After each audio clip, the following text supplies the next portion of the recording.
Good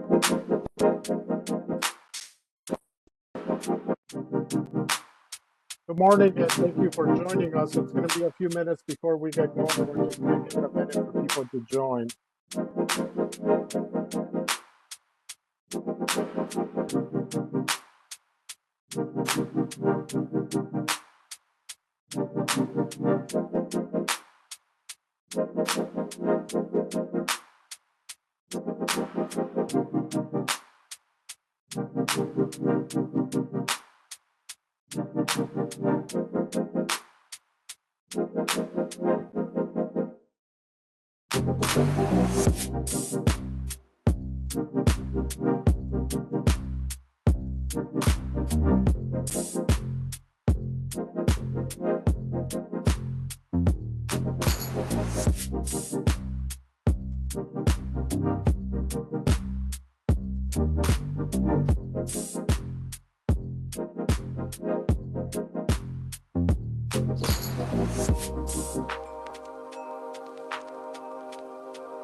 Okay, we're going to get going with our meeting today. Thank you very much for joining. Good morning.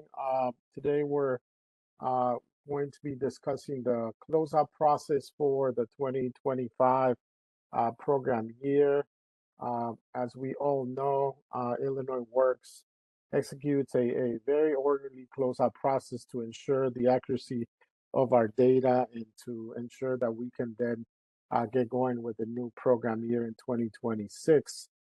Today with me today to deliver this webinar is Monica Pruitt. Monica, if you could please say hi to our audience today. Absolutely. Good morning, everyone. Thank you for joining us. And also with us today is Edwin Sanchez, who's also one of our program managers. If you could please say hi to the audience, Edwin. Yeah, thank you, Norman. Good morning, everyone. Thank you for joining us today. Okay, great. As I mentioned, we're kicking off the closeout process, ensuring that we're all on the same page on the timelines, the process that's going to be followed, and what the expectations are. Shiva, we can move on to the next slide, please. One of the key things I wanted to mention is this webinar is being recorded and will be made available for everybody at the Partners Guide. If you have not already, I have not visited our Partner Guide, I encourage you to do so, so you can look at all the resources available at the Illinois Works Partner Guide. The agenda today is closeout process and timeline, the closeout preparations, the closeout checklist, and closeout funds. If I have not mentioned it earlier, I'm Norman Ruano, and I'm the Deputy Director of the Office of Illinois Works. This is our fifth closeout process that we're going to be executing for Illinois Works. So for those of you that have been with the Illinois Works system for a while, you already have an understanding about it. There are some things that are going to change this year, not significantly, but we just want to make sure we go over process timeline, what it is that you need to do in order to be ready. Our goal really is to execute a pretty short closeout process here so that we can then release all the funding related to closeout and then just focus on the 2026 program year. So moving on to the next slide, Shiva. So in section 1, I'll be speaking about the closeout process and also the closeout timeline. So we'll go over those in detail. Next slide, please. When it comes to closeout, as you know, we use the Illinois Works reporting system to report our data real time. And because we're a performance-based model, it's important that our data is accurate for all participants that have been part of your program. And one key thing to keep in mind as a result of the performance-based model that we use, 10% of your funding is allocated to closeout. So if you receive $500,000 as a grant, 10% of that or $50,000 will actually be released if you successfully do your closeout. So there's a lot of money that is involved in the closeout process, and we want to make sure that all grantees receive that money. Now, in order for us to do a successful closeout, there are two goals that we have. One is to verify the quality and completeness of the data in IWRS. You know, as you know, when we do monthly compliance and issue monthly compliance reports, grant managers will issue flags related to particular individuals that would indicate if something is missing, something is incomplete, something needs to be addressed, needs to be corrected. Sometimes you receive conditional credit for an enrollment or a completion or a transition. So through the closeout process, our goal is to eliminate all those flags, to be able to address all of those issues so that by the time we do the closeout, all the data in your system is all accurate and complete. And at the same time, as I mentioned, that would allow us to then release your closeout funding, which will then allow us to finalize the funding for that program year. So those are the two key goals of this closeout process. Next slide, please. If you have any questions, please feel free to enter them in the chat. We will also give an opportunity at different stages of the presentation for you to ask any questions directly if you want to unmute yourselves. But certainly while we're delivering, if you have questions, please don't hesitate to enter them in the chat, and we have someone in the team manning the chat so that we can address the questions you may enter there. Okay, so what's really important here is, in order for your closeout process to be very short, we really need to make sure that all the flags that you will receive um, in your monthly compliance report this month are addressed by December 31st, 2025. So if you clear all of those flags, any flags related to conditional credits you might have received, or any flags related to participants that we may not have been able to give you credit for, you will see them in your monthly compliance reports. In the verification sheet, you will see for each individual, you will see all the flags there highlighted in red. We need you to please address all of those flags from now until December 31st. You will receive a final monthly compliance report in January. In January, we do a data pool on January 9, 2026. And then the reports for January will go out on January 21st. Let's assume that you work really hard from here until December, you clear most or all of your flags. Come the January reports, those reports should be very clean. And if there are any flags, there should be just a handful of flags left. In February, the grant managers will check all of your data to verify the quality and completeness and to see if you have addressed the flags that were raised. If you have not addressed the flags, those flags then will be part of your closeout report. So regardless, you will have to address those flags through closeout. So we really encourage you to address them before that so that your closeout process is very short. So in February, once they verify that data, they will send you your closeout documents. And in those closeout documents, they will ask you to address a variety of things that are still pending to be addressed. Our goal is to issue the final closeout reports in March. Once you have done what the grant managers are requesting for you to do, they would ask you if you have missed certain things to address certain things. But in March, we need to finalize those closeout reports. And in March also, we will issue your 2025 final compliance report. So once the closeout is done, we issue a final compliance report that has your final compliance scores for the 2025 program year. And then we'll be able to release your funding if you meet the threshold for closeout. This year's threshold for closeout is 90% of the data that you have entered has to be accurate and complete. 90% of the data has to be accurate and complete. If you do not meet the 90% threshold of completeness and accuracy, you will not receive your closeout funding per the grant agreement. Okay, so that will happen in March 2026. In April of 2026, we need to publish your annual reports.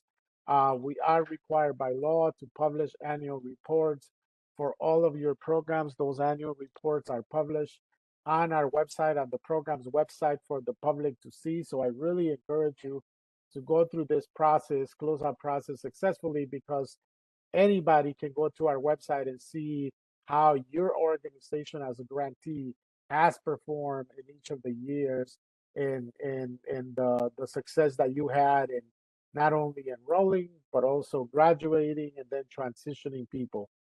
That has to be done by April of 2026. So this is the timeline that we're working with. So again, it's a short timeline from here until the end of December. Please work on eliminating as many flags as you can. And then once you receive your January report, finalize dealing with those flags so that when in February we send you your closeout documentation, there are not a lot of flags left so that we can finish this closeout process in March and then publish your annual reports in April of 2026. That's the timeline. Are there any questions or comments related to this timeline? Do you see any questions in the chat? None in the chat. No questions. Okay. So Kanisha, okay, thank you, Kanisha. No questions in the chat. So if there are no questions in the chat, Let's move on to the next slide, Shiva. Okay, so I will hand it over now to my colleague Monica Pruitt, who will be speaking about the closeout preparation. Go ahead, Monica. Thank you, Norman. Okay, as Norman said, in section 2, we're talking about closeout preparation and all of the ways you can get started to make the closeout process as seamless as possible. Next slide, please, Shiva. Okay, some of you may have already received some instructions from your grant manager. We've already started to talk about IWRS statuses and perhaps the status that your participants need to be in now that we're closing out this year. One of the first statuses that we do not want to see is applicant. An applicant is a potential pre-apprenticeship program participant who has not enrolled in the program. So therefore, there should not be participants still in applicant status at the end of the program year. If a participant or if a person applied to your program and they were denied due to an eligibility issue, then move them to the proper not enrolled status. And I'll talk about that a little bit more once we get to the next slide. If they did apply to your program and they were accepted, then they should have been moved to enrolled. Of course, anybody who was enrolled into your program attended at least one day of instruction. Once your last cohort has ended, however, nobody should still be in enrolled status here now that we are at the end of the year. If all requirements have been met, any participant that was enrolled should have been moved to a complete status. And if they did not complete the program, they should be moved to incomplete. Next slide, please. Okay, so let's talk about the not enrolled status. So when you select not enrolled for a participant, take care to select the proper not enrolled status. There are 3 and their definitions are provided in the grantee manual. And you can find those definitions on pages 181 and 182. But the really important ones to know are not enrolled, eligibility not complete, and that basically means that a participant is not able to provide the required eligibility documents. They may not have proof of residency in Illinois, or they may have a high school diploma, however, they're not able to produce it. So they're not able to provide the documentation that is required in order for them to be enrolled. One of the other not enrolled statuses is not able to complete eligibility. And actually the example I just used of the Illinois residency would be a better example here. A participant is found to not be eligible for enrollment. So for instance, just because a person lives right across the border in Indiana, they are not an Illinois resident and therefore they are not able to complete eligibility. But for more details about those descriptions, again, please look at pages 181 and 182 in the grantee manual. A case note must be entered providing the details surrounding the change, including the reason for the change, what guidance was given to the individual, and when their enrollment was removed. For example, it was discovered that the individual did not graduate from high school before the cohort started, or after the individual had already attended 8 weeks of instruction. So what was the situation? Please provide a case note so that we can understand exactly why that person was moved to a not enrolled status. Another status that's often misused is administrative withdrawals. This is explained in the grantee manual, but it's worth repeating. This status can only be applied to an individual that qualified for the program, was invited to join the program, but the individual consequently never showed up to any program. They told you that they were coming. You added their name to the attendance roster for the Illinois Works orientation. You're looking very forward to meeting and greeting them at the orientation. However, they simply did not show up for that first day at the orientation, never showed up for any following day. That person would be an administrative withdrawal. So please note, no Illinois Works pre-apprenticeship program grant funds can be reimbursed for individuals that are not enrolled or administrative withdrawals. Grant funds can only be spent or reimbursed on individuals that Illinois Works verified enrollment for during monthly compliance. Next slide. Okay, so the statuses that we do want to see start with complete. If a person is moved to complete status, that means that a participant has successfully completed instruction, but may not have been provided with transition services. We should not see that status very often. We'd be more likely to see complete and in transition. That means that a participant in this status has successfully completed instruction and has been provided transition services. And of course, each grantee has an amazing transition services coordinator. Therefore, there should be very isolated incidents in which no transition services were provided. Last, you have your post-program active tracking status. This is only for participants that have successfully completed instruction. Grantees are required to follow up with participants every 90 days for 1 year after graduation. And the follow-up is done through the active tracking questionnaire in IWRS.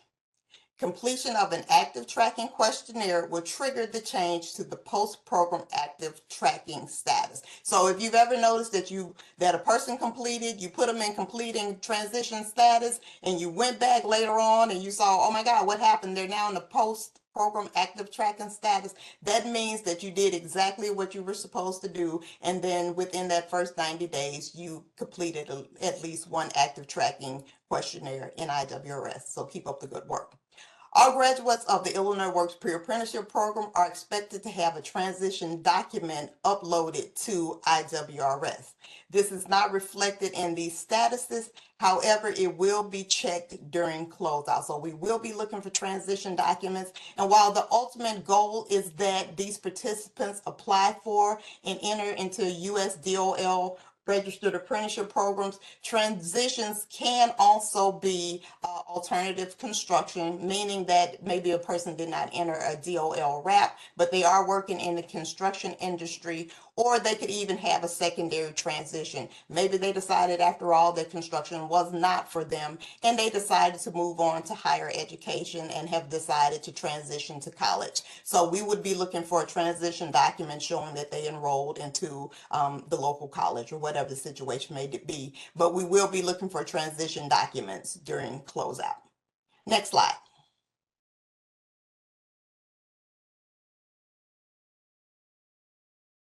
Okay. So as hard as you try and as hard as they try, sometimes we do have participants who will end up in incomplete status. And basically incomplete status means that that person did not successfully complete the Illinois Works Pre-Apprenticeship Program. So first we're going to talk about training services. So even if a participant is in incomplete status, and again, that may mean that they missed one training modular out of the whole program, or they may have missed more than half of the training modulars out of the pre-apprenticeship program. Those training hours must be entered into IWRS, and they will be marked as either a successful completion, an unsuccessful completion, or planned and not started. So for your individual training services, which are in essence the training modulars that are taught through your program, you will mark each one as a successful completion, unsuccessful completion, or planned not started. So it's very possible that a number of the courses were successfully completed while some others may not have been. So you want to make sure you're using the proper completion status for each individual training modular. Just so that we're clear, the training services goal would be off track or incomplete. And just to be clear, there are only 5 goals. And so the goals are training services, program stipend, wraparound services, student support services, and transition services. So when we speak about the goals, those are the 5 that we're speaking of. When we talk about services, those are anything that come beneath the goal. So again, under the training services goal, is each one of the individual training modulars that's underneath that. So that was a lot. Hope that was clear. If not, certainly ask a question when you get the opportunity to. And then any certificates that were earned must be uploaded to IWRS and the credential placed in the proper training modular. And what we're hoping to achieve there is, we want to know how much of the program was completed, because we're always hoping that your transition service coordinator will continue to work with that participant to try to get them back and to complete the program. So this ensures that we know exactly where they left off before they left the program. So we want to have as much of that information entered and accurate as possible. Next slide, please. Okay, so for other services, and other services are more of your wraparound services and your student support services, also transition services. Those must be placed in a final status as well. So there are situations with your wraparound and student support services where they may have been evaluated and not required. When the initial wraparound service assessment was done, a participant may have said that they didn't have a computer and that they needed technology assistance. And so that's something that you added as a part of their wraparound services. However, they were able to use the student lab at the community college. So therefore, they did not need to rent technology after all. So in that situation, you would provide a case note that the need was evaluated, but it was not required because that participant was able to use a computer lab at the local college. There will be some services, however, that were an unsuccessful completion. And in those instances, a case note would be required. And an unsuccessful completion there would mean that maybe the service was requested by the participant, but for some reason it was not able to be provided by the grantee. So if you take a look at page 102 of the grantee manual, you can find a better description of those successful and unsuccessful statuses. So for wraparound student support and transition goals, those must be changed to off-track incomplete. You want to make sure that we know that those services were not complete. So you're going to change that goal from, I think it may originally say plan not started or something along those lines. That would need to be changed to off-track incomplete. Stipends. Stipends are super important, and they must be paid to incomplete participants as well. Stipends must be entered in the dollar value of service of the program stipend service in IWRS. If all stipends were paid, then the service would be marked successful completion, and the stipend payment goal would be marked as complete. You're done. So for all of the instruction hours that were attended and for all of the post assessments that were passed, then you have paid that participant everything that was owed to them for their time with the program. If all stipends due were not paid, then for the service, you would mark that as an unsuccessful completion. And then you're required to enter a detailed case note explaining what is owed and why. And what we're looking for specifically is, what is your plan to get that participant the money that's owed to them, and stipend payments are required as a part of the Illinois Works pre-apprenticeship program. And again, for that goal, it would be marked off track or incomplete until such time as it is a successful completion. Next slide. Okay, so closeout criteria. These are some of the things that we have been looking for throughout the year while we've done the monthly compliance, but they are things that will be double and triple checked during closeout. So first is enrollment verification. We'll be looking for all of those different and various things that were required for you to get enrollment verification in the first place. One of the things that we specifically will be looking for is that there are indeed valid high school diplomas or an equivalent uploaded to IWRS. For completion verification, along with a successful completion for all of the training services, we'll be looking for resumes. You've already been asked and know that in order to receive completion verification, we need to have a resume. But what we're looking for is that the resume includes a few things. And that includes that the participant is a graduate of the Illinois Works Pre-Apprenticeship Program. Oftentimes we will see resumes that may have been completed early on, and they'll say a current student or participant in the program. We're looking for the words graduate of the Illinois Works Pre-Apprenticeship Program. The resume should also include upon becoming a U.S. DOL registered apprentice, the participant carries Illinois Works Apprenticeship Initiative Compliance Credit and Illinois Works Big Credit Program eligibility. So those are three of the main things that we'll be looking for as we do a review of the resume. We also require that any certificates that are earned through the Illinois Works Pre-Apprenticeship Program are documented. So therefore, if your participants earn the Trades Future MC3, the NCCER Core Certificate, or an ICCB certification, that should also be denoted on your resume. And then just in general, because we are a program that is based around construction and the trades, the resume should reflect that. While it's super interesting or great that a person has a lot of interest in maybe, veterinarian science or something along those lines, the resume really should be geared more towards the construction industry, as that's where we're hoping that these people will eventually be placed. So as Norman would say, that's my preaching on resumes. And then last but not least, we've already talked about the transition verification documents that we will be looking for. Hopefully it is enrollment into a DOL registered apprenticeship program, but again, a person may have been hired on full-time in some other part of the construction industry, or they may have, again, gone back to school or gone to some level of higher education. So we will be looking for those transition documents.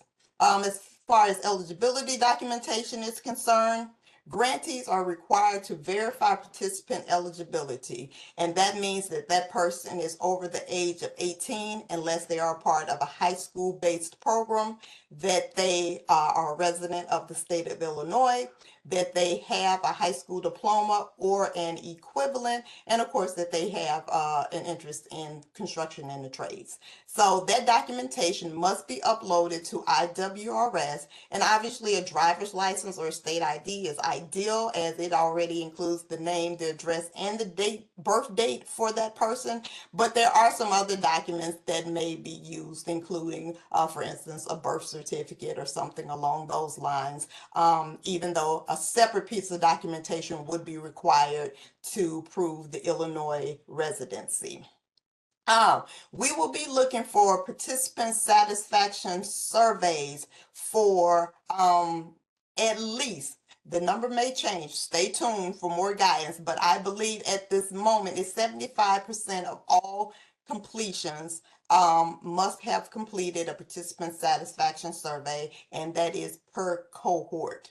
If a participant did not complete the program, a participant satisfaction survey is not required, but as much as possible, we would like to receive as many exit interview questionnaires as possible. Obviously, sometimes a person leaves and they don't return and you don't have the opportunity, but we ask that at least you follow up twice in order to try and receive an exit interview questionnaire from that participant, because obviously we're interested in knowing what was the reason that they were not able to or were not interested in completing the program.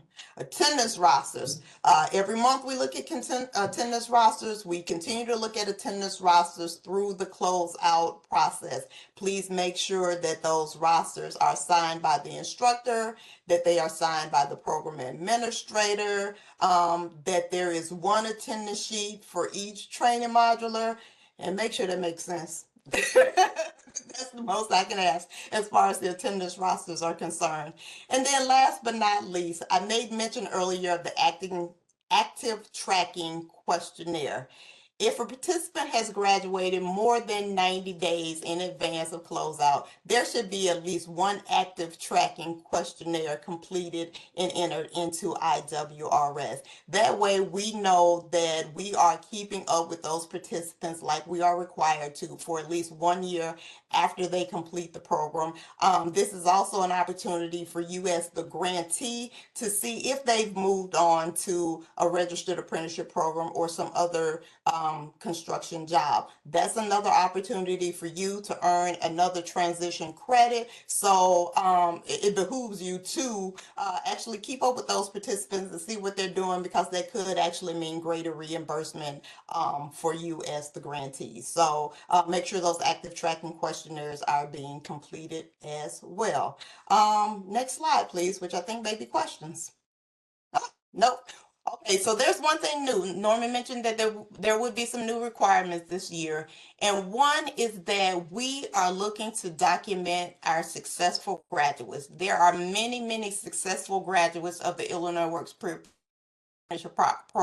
but we don't always know about them. So as a part of closeout this year, each grantee should be prepared to provide 2 successful graduate profiles at closeout. And so as we prepare your compliance reports for December and do our next pool for January, more details will be provided as far as what those graduate profiles need to look like. But please start thinking about it. I'm sure all of you have many successful graduates of your program. So please be ready to provide 2 successful graduate profiles at closeout.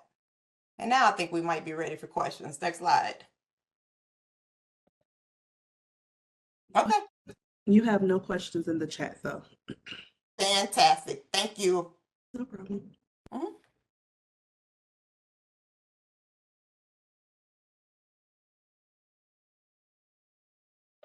Okay, if we go to the next slide, I believe there we go. I think Edwin will be our next presenter.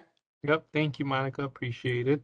All Mhm. right, so now I'll go over the section 3 closeout checklist. Next slide, please. All right, so the closeout checklist, each grantee will be provided with a closeout checklist for use in verifying data in Illinois Works Reporting System, IWRS. However, I want to make a point that it would not be required for you to use or utilize this closeout checklist. It's optional. However, I highly encourage every grantee to utilize this checklist. It's very useful, very robust, and basically summarizes what Monica just went over in a checklist that we'll be looking at. So again, I highly encourage everyone to utilize this. Now, on this checklist, it's depending on a participant status, different items are expected to be in IWRS. So here's an example from the checklist. A participant who is enrolled will be expected to have all intake data and some data related to training. However, a participant who is incomplete and in transition is expected to have all intake and training data and documentation showing a transition. Next slide, please. And here's a sample screenshot of how the checklist looks like. So the checklist is divided into 3 sections that correspond with a tab on each participant's IWRS profile. So the intake tab, the training services tab, and the program completion and follow-up tab. So the checklist is broken up in that manner. Next slide, please. All right, and then the closeout checklist. The closeout checklist legend describes what tasks need to be completed for each participant based on their status. For example, administrative withdrawals are only expected to have tasks completed relating to the application and interview. So please look at that legend when utilizing the checklist. Next slide, please. And here's some tips for you. It's important to keep in mind that the Illinois Works pre-apprenticeship program grant managers will be verifying all this data as part of the closeout process. As a result, it's possible that we will reach out during the verification process, requesting data updates or seeking missing information. The more accurate your IWRS data is by the end of December, the less back and forth will be required, and more likely it is that closeout funds will be awarded on time. So it's key again that you communicate with your grant manager. If we do reach out with questions, please respond to those questions and emails as fast as possible so there's no delay. Next slide, please. All right, that's the end of my section. Are there any questions? None in the chat. I don't know if we All can right, people make great, their thank you. come And off. for the next section, Dr. Norman Ruano will be back on.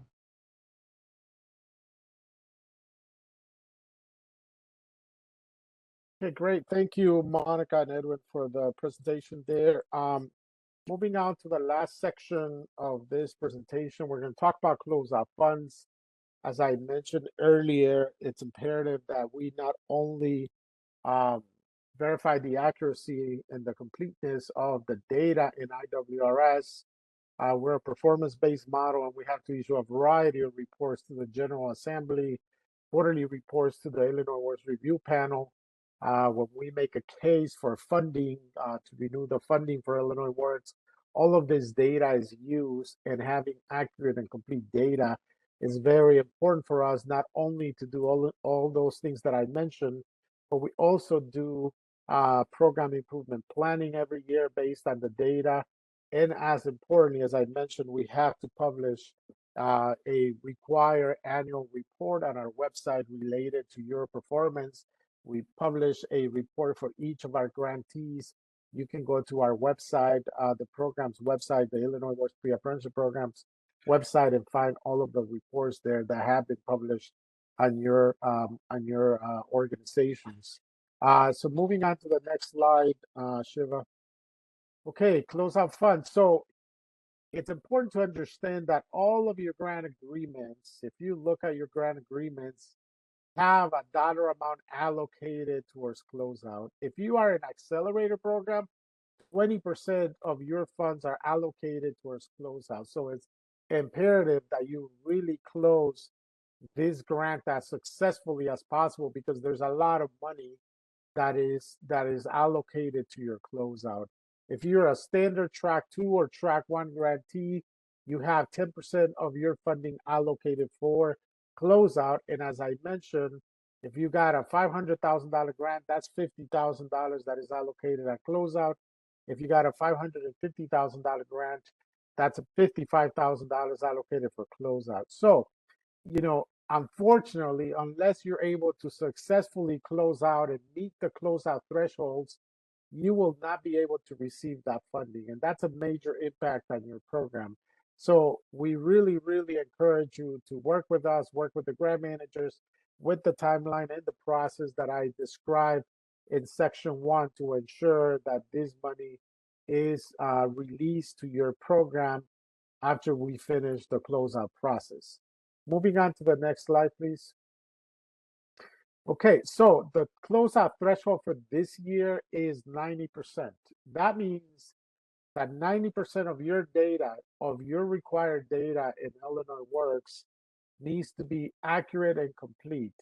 When you go through the closeout process, your grant managers will tell you what needs to be corrected. Ensure you address as many as possible of those flags, so that when we do the closeout calculation, when the back and forth is done about your closeout and that closeout calculation is done, you meet or exceed the 90%. So it's imperative that if you are the data person for your program and you have been working on entering data and on correcting data, if you are part of your data quality management team, ensure that all of those items are clearly analyzed and addressed so that you can definitely reach that threshold.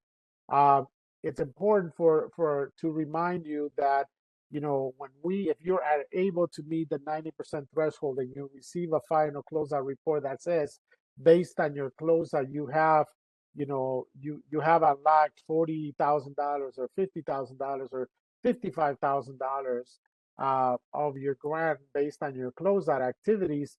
Keep in mind that all closeout monies and any money that is unlocked based on performance still needs to follow the typical reimbursement process to be able to access the funds.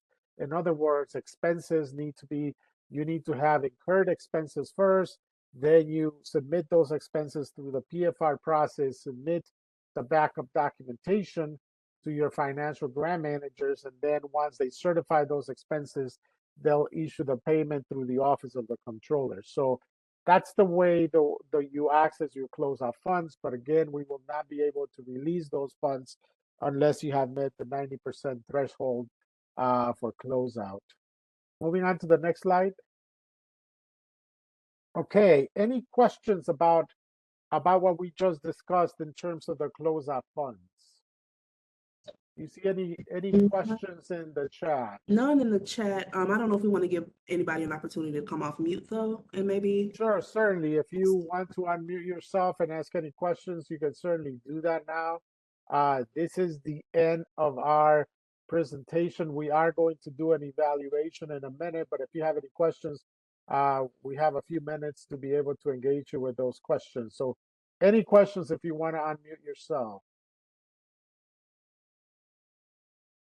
Okay, so if you do not have any questions, I'm going to move it on to Carlita, who's going to do a presentation. One thing to please, just as a reminder, we do have a next meeting. We're going to do a 10-minute break after Carlita ends the evaluation. And after the 10-minute break, we're going to come back for the administrative meeting. If you are not an administrator of your program, this meeting is only for administrators or program managers. Anybody else is not required and is not encouraged to attend the next meeting. Only for administrators. Only administrative information will be shared in the next meeting. So Carlita, please go ahead with the evaluation, and right after we end the evaluation, we're going to take a 10-minute break, and then we're going to come back for the administrative meeting. Great, thank you. Go ahead, Carlita. I am going to give Shiva a chance to bring up the slides. And as we get started, we want to thank you for taking out the time today, because I know this is a lot. We're getting into the holidays, but we appreciate you taking out time to be with us and sharing your feedback. So as we go to our first question, the first question asks, please share your views on this meeting by rating the following statements from 1 being the lowest to 10 being the highest. To what extent did it meet your expectations? How likely are you to attend a similar event in the future? And how likely are you to recommend this community of practice? Thank you so much. I see some entry here. We have a lot of people registered today, so I'm looking forward to getting a wealth of responses this morning. All right, we look like we're in the 80 percentile. That's great. I have about 7 people responded. Can we go ahead and plug in our responses for this question? Thank you so much. I see people adding them in. Great. Great. We'll give you about 20 more seconds and then we'll move on to the next question. Carlita, I would probably go, I don't know if it's possible for them to see the QR code again to scan it. I don't know if everybody had an opportunity to scan it as we went through that quickly. You tell me if it's possible. There you go. Thank you. Thank you, Shiva, for bringing that up. Access to Mentimeter is also available in the chat.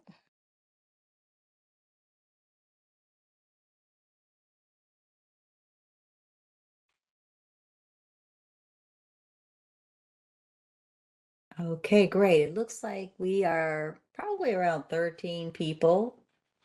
And if you want to add your comment there, go ahead. But we're going to move on to the next question. For this question, they're asking, the meeting was relevant to what I wanted to learn about the subject matter. And this one you'll rate between strongly agree and strongly disagree and anything in between. So go ahead and drop your vote inside. Thank you. Great, great.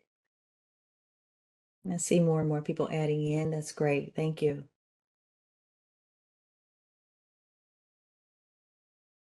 Give you about 10 more seconds and then we'll move on to the next slide.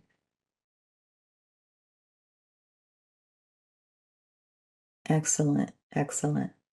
All right, thank you for sharing that. Let's move on to the next slide. Now, this slide asks whether you will plan to use what you learn. So I plan to apply what I learned, from strongly disagree to strongly agree.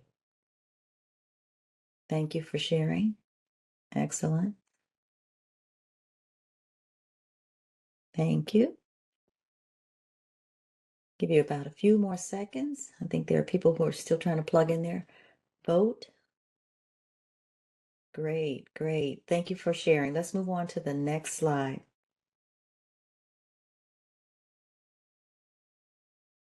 What improvements might you recommend? Given what we've learned today from our presenters, what would you like to see and what would you recommend improving? So far, we have 2 NAs. So it sounds like the presenters did a great job. Is there anyone else who would like to add to this question? Thank you. All right, looks like nothing. Here we go. We have a couple of responses here. No meetings in December, too busy with the end of the year. Handouts, for example, deadlines. Thank you. This training was beneficial and you are all doing a great job. Thank you for that. Guidance on re-engaging graduates, maybe a different training. Good suggestion. Thank you for sharing that. Anyone else before we move on to our last slide? All right. Shiva, you can change the slide, please. All right. What did you find effective? If we make changes, what would you recommend we keep? Was the most effective part of the presentation that you would like to keep? We have an NA. Anyone else?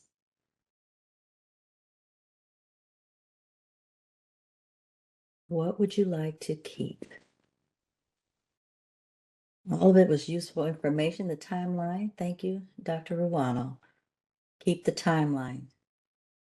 Very good. Thank you.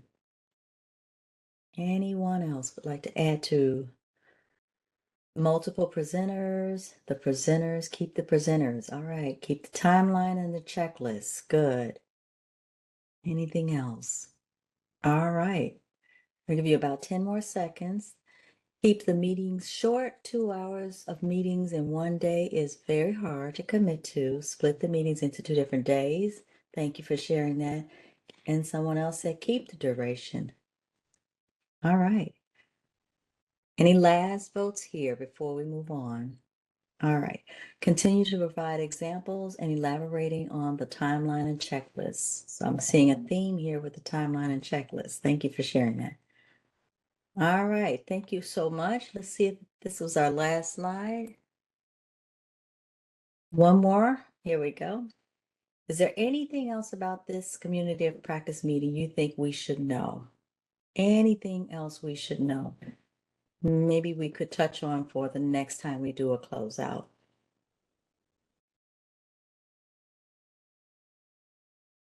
All right, NA? Anyone else want to respond to that? Something you think we should know? Maybe doing it in the month of November. All right, thank you for that recommendation. When will closeout payments come through? It's a good question. Thank you for sharing your question with us. I have a few more NAs. Are there any other responses? Here we go. More on transition documents. Thank you for sharing that.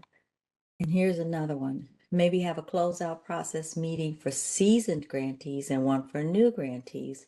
The seasoned grantees may be a shorter meeting. Ah, interesting. Thank you for sharing. Are there any other comments before we close out this meeting? All right. Well, we want to say thank you for those of you who are participating in the first half of this presentation. And as Dr. Ruano mentioned, we are going to go into a 10-minute break after this evaluation. And we want to thank you and have a great day. And we'll see you all back for our administrators meeting in about 10 minutes.